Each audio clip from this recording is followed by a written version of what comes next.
One Arewa TV. Tashar ku zaɓin ku.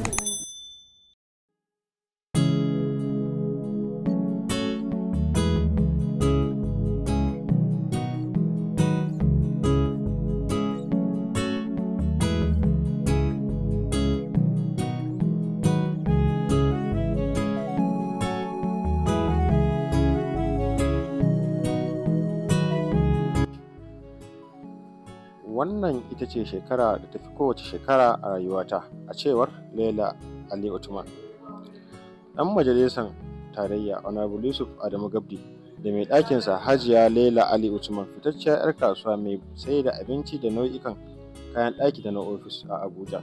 A yau sun cika shekara ɗaya da zama ma'aurata. A saƙonnin da suka wallafa a shafukansu na sada zumunta da lokacin ranar, ma'auratan sun bayyana gamsuwarsu tare da farin ciki da jin daɗi da suke ciki a wannan rana da suka cika shekara ɗaya da zama mata da miji. Wannan ita ce shekara da tafi kowace shekara a rayuwata. Masoyina, ka ɗauke min damuwata, kai ne mutum ɗaya tilo da ya san yadda zai ƙarfafa min lokacin rauni. Na gode da ka nuna min hakikanin yadda soyayya take, kuma muke son juna. Kai ne abu da ya fi komai muhimmanci a rayuwata. Ina taya mu murnar cika shekara ɗaya da aure.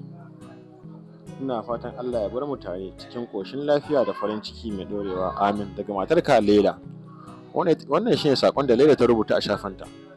Kar ku manta ku ci gaba da kasancewa da One Arewa TV domin samun wasu labaran. Mun gode.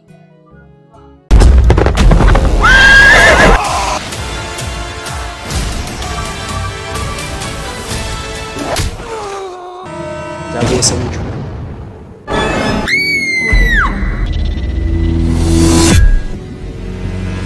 zan zo mu kwashe ku sai mu fanta ba. Sun zauna kuma waya ta ba network.